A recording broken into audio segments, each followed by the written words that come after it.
host, Frank Osberger, and on today's show, we're going to be talking about the pitching of the New York Mets, what they can do to improve in 2026. So, there has been a lot of talk about the trade market, what it's going to look like during the offseason, and there's a couple of names that I thought were names that could be a possibility for the New York Mets, right? So, let's look at the obvious candidates. So, you have one that's been squirting around the media a little bit, flying around the radar. That's Tarek Skubal. Now, the only reason why I think this is important is because, this is a guy that, when you look at him, you look at a guy that is a Cy Young winner, probably going to win his second Cy Young this year. That's extremely important to note. Also, he's an innings eater. He's obviously one of the best pitchers in baseball, besides Paul Skeens. So it is going to take a lot to get him. Some of the downsides is that he's going to, obviously he's a Scott Boras client. So, Met fans could forget trading for him and then getting him to extend. Scott Boras is going to want his clients to go to free agency. That's how he's been operating the last couple of years. So, um, that worries me if we do go that route. But I kind of like it. You need a guy like Tarek Skubal at the top of the order of the rotation to be not only a stopper, but a guy that could lead the rotation, right? I mean, Nolan McLean is a great young pitcher that's up and coming, has years of control, all that great stuff, has great movement. You saw him on the mound last season, Nolan McLean, but you need somebody at the top of the rotation to make this rotation a hell of a lot better than it was last year, right? This is a rotation that didn't really eat a lot of innings, destroyed the bullpen. You know, um, Everybody's been talking about that. My feeling is that the Mets need to make a trade like this, and we're going to get to a couple other guys too. But just talking about Tarek Skubal, this is a guy that, I mean, we all saw what he did in the postseason, right? All those strikeouts, was dominant. It wasn't his fault that the Detroit Tigers didn't win. So when I look at Tarek Skubal, I look at a guy that could light it up here in New York. Um, he's a guy that, kind of like the Yankees had Max Fried last season, could really make a difference in the rotation. But again, I mean, you're going to have to give up some prospects, and not just some, but probably a lot. And that's, I know, a soft spot for a lot of Met fans. That's a soft spot for myself, because the Mets do have a lot of different things they got to fix this year, right? It's not just the starting rotation. You could argue it's the starting lineup. And do we want to give up?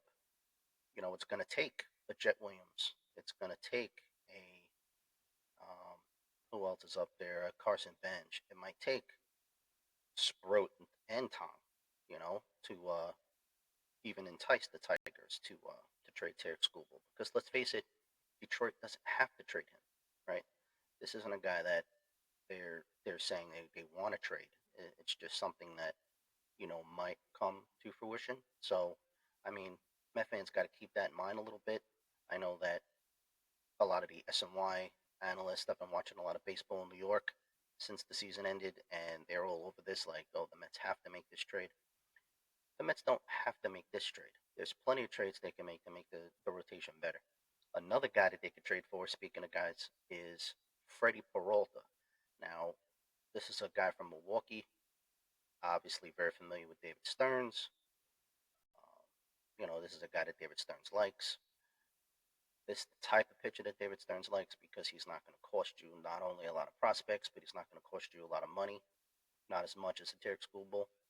I personally would rather the Mets trade for Freddie Peralta or someone in that, level of trade candidates, only because I feel like, you know, Freddie Peralta won't cost you a lot of prospects. You could re-sign him to a reasonable contract, and then like everybody in baseball, you can just go out and sign Terry Scoop, right? That's what's probably going to end up happening anyway. Um, Whoever does end up trading for a Tarek Skubal is going to have to be in a bidding war with the rest of baseball. So you might as well just wait for that bidding war to happen.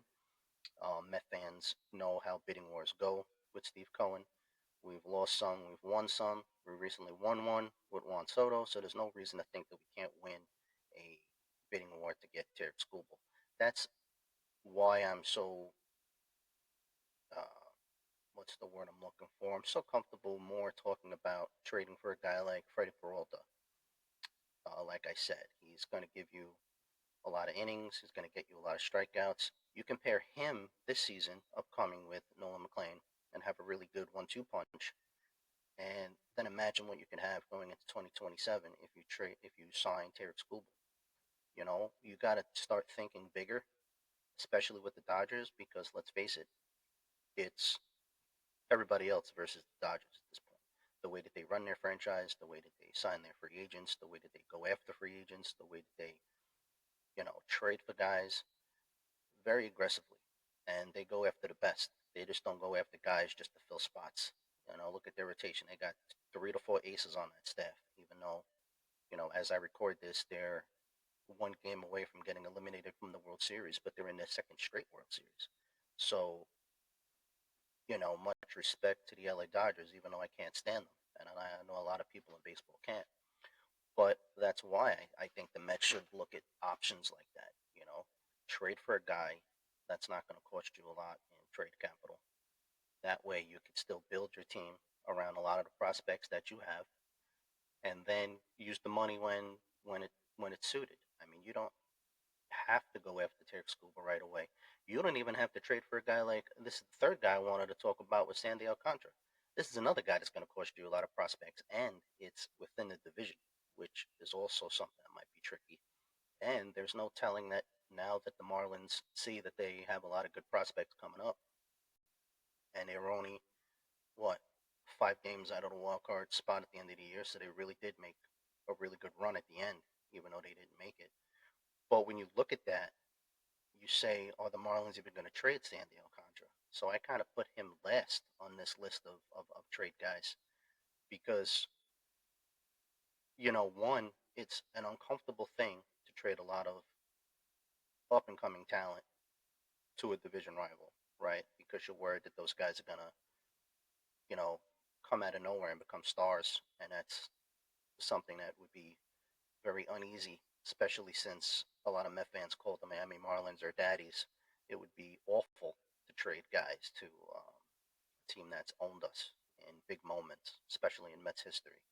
3 years running now that they've knocked us out of the playoffs, counting last year. Obviously that infamous 2007 and 2008. Um, yeah, I would hate to trade guys to Miami. So I'm kind of leaning away from Sandy Alcantara at this point, even though I was pushing for it at the deadline this past season.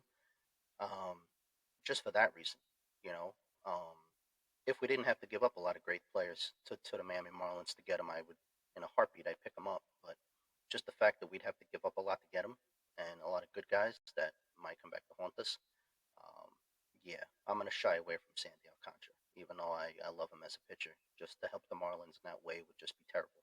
So, and lastly, the one guy that I think is very interesting is, and I did post a picture on my TikTok page of these 4 guys, and the last guy was Joe Ryan from Minnesota.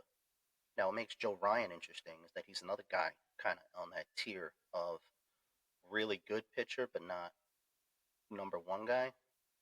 So it depends, how the Mets want to go. Do they view Nolan McLean as a number one, and then you can go for a guy like I said previously, in Freddie Peralta, or you can go for a guy like Joe Ryan, who in Minnesota has been a top pitcher in their rotation, and a lot of scouts are saying that he's on the verge of taking that next step. Now, he would also cost you not as much prospects as a Tarek Skubal would or a Sandy Alcantara, and that kind of again pushes that narrative that I want to push of we could make this rotation really good with a guy like Joe Ryan, right, being the number 2.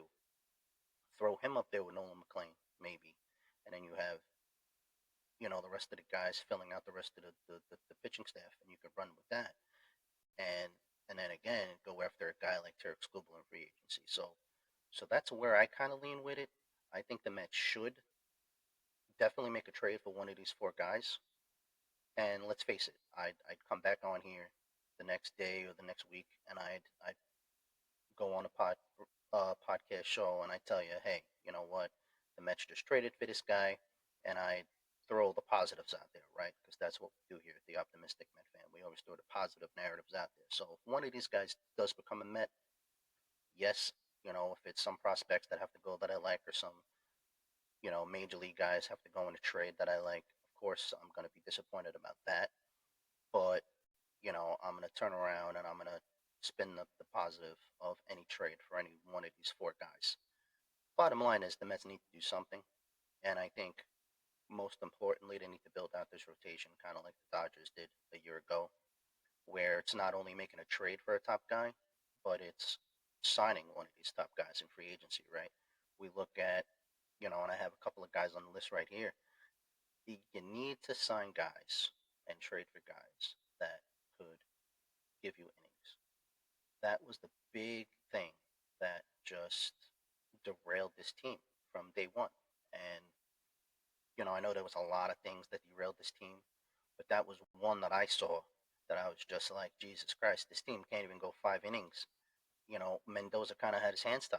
So, with new staff coming in, pitching coaches and hitting coaches alike, we'll go into some of the lineup moves that I think the Mets could make in my next show next week. But as far as this week goes, I mean, it's all about the pitching. You need guys that can give you innings, right?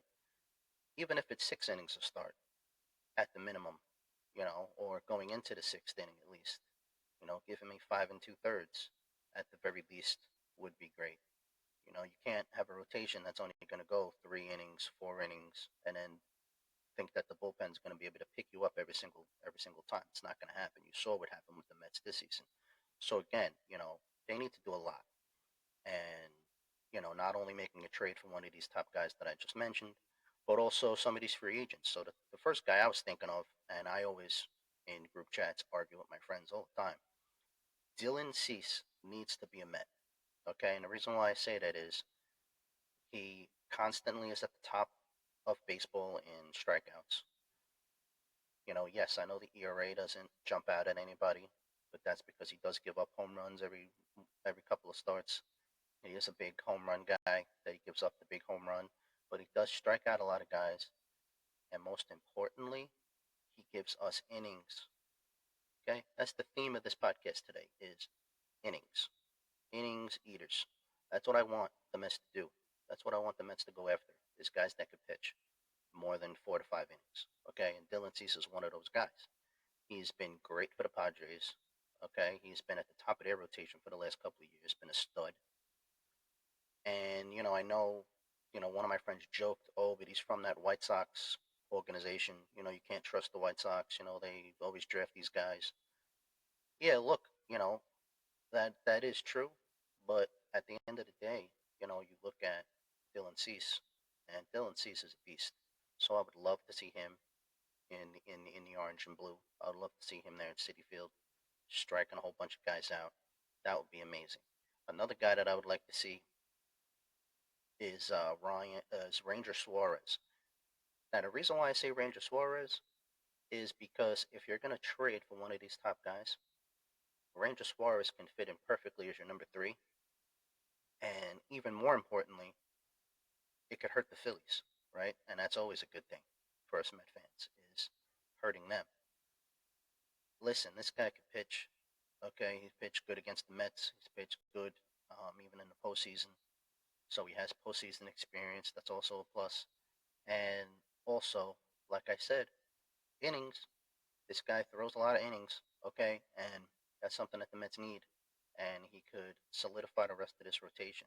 You know, after we make one of these other moves, if he's the second move that we make, that would be fantastic. Ranger Suarez would be awesome in this rotation.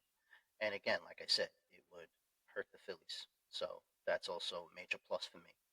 And then another guy that I thought of even at the deadline last year, but I know David Stearns in his postseason press conference said that the asking price for a lot of these guys was too high.